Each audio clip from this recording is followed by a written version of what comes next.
चांद जी, बिहार की राजनीति में जो कास्ट फैक्टर है जी, बहुत स्ट्रॉन्ग अपीयरेंस रखता है जी। तो आपके जन स्वराज कैंपेन के लिए ये कितना चैलेंजिंग है, और जो फ्यूचर पार्टी होगी उसमें कास्ट फैक्टर को लेके कोई भी झंझट नहीं होगा, तो उसके बारे में आप क्या कहेंगे? देखिए, ये सबसे ज्यादा पूछे जाने वाला सवाल है कि बिहार में हर चीज जाति पर ही होती है, ऐसा लोगों को लगता है कि अगर सब चीज जाति पर ही होती है तो उससे आप कैसे निपटेंगे।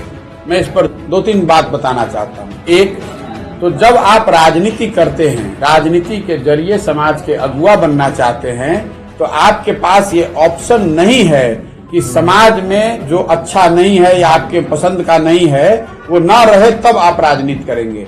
आपको समाज की अच्छाइयों और बुराइयों के रहते हुए ही आपको जीत कर आना है, उसका नेतृत्व करना है। अगर मैं ये सोचूंगा कि जातिवाद न रहे, बाहुबल न रहे, पैसा न रहे, तब मैं राजनीति में आऊंगा, तो न कभी वो स्थिति बनेगी, ना कभी आप राजनीति में आ सकते हैं। दूसरी बात, आपने कहा कि जाति पर ही वोट पड़ता है। मैं इससे सहमत नहीं हूँ। जाति एक महत्वपूर्ण पहलू है। जब चुनाव होते हैं, लोग वोट देते हैं, तो उसमें कई फैक्टर होता है, उसमें जाति भी एक फैक्टर है जिसकी समझ आपको रखनी पड़ेगी। उसको समझ कर उसको साधने की बात है। जहां तक अगर आपको लगता है कि नहीं जाति के आधार पर ही होता है, तो मैं आपको 2-3 एग्जाम्पल देकर अभी उसको क्लियर करता हूं। 1984 और 85 में बिहार में कांग्रेस को लोकसभा में 84 में विजय मिली, 85 में बिंदेश्वरी दुबे के नेतृत्व में यहाँ कांग्रेस जीती थी। आपसे मैं पूछूंगा कि 84 और 85 में ये विजय कांग्रेस को क्यों मिली? जाति तो तब भी थी। तो आप बताएंगे कि कांग्रेस उस समय इसलिए जीती थी क्योंकि इंदिरा जी की मृत्यु हुई थी और सहानुभूति की लहर में सब लोग अपना जात पात भूलकर सबने कांग्रेस को वोट किया था। ठीक बात है। फिर मैं आपको पूछूंगा कि 1989 और 90 में क्या हुआ? वीपी सिंह के जनता दल जीत कर आया लोकसभा में और यहाँ पर जनता दल को बहुमत मिली, जिसमें लालू जी जीत मुख्यमंत्री बने। आप मुझे बताएंगे कि 1989-90 में भैया बोफोर्स बहुत बड़ा मुद्दा था। एक स्लोगन चला था, राजा नहीं फकीर है, देश की तकदीर है। सबने बोफोर्स के नाम पर, भ्रष्टाचार के नाम पर वीपी सिंह के पार्टी को वोट कर दिया। लिख लीजिए इस बात को। फिर आपसे पूछूंगा 2014 में क्या हुआ? भाजपा कैसे जीत गई बिहार में? तो आप बताएंगे कि नहीं, भाजपा थोड़ी ना जीती, वो तो मोदी जी के नाम पर भैया समाज के सब लोगों ने जाकर भाजपा को वोट कर दिया। मोदी की लहर थी, इसको भी नोट कर लीजिए। फिर पूछेंगे 2019 में क्या हुआ? आप बताएंगे कि कांटे की लड़ाई थी, लेकिन बालाकोट हो गया ना भैया। उसके बाद सब जात का आदमी जाकर भाजपा को वोट दे दिया। ये 4 इलेक्शंस का आपको एक उदाहरण दे रहा हूं, ऐसे 20 और दे सकता हूं। 4 क्यों दे रहा हूं?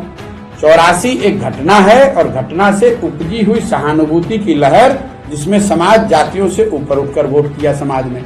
89 एक मुद्दा है भ्रष्टाचार, जिसमें फिर से समाज जातियों से ऊपर उठकर उसने वोट किया।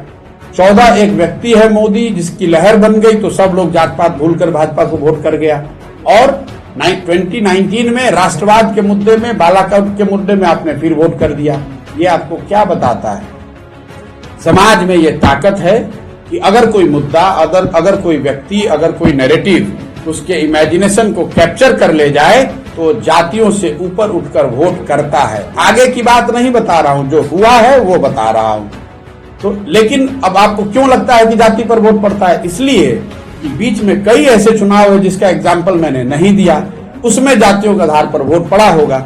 होता यह है कि कोई व्यक्तित्व नहीं है, कोई नैरेटिव नहीं है, कोई मुद्दा नहीं है, दोनों तीनों लड़ने वाले एक जैसे ही दिख रहे हैं, तो समाज भी ये कहता है कि सब तो एक के जैसा दिख रहा है, चलो अपने जाति वाले को दे देते हैं।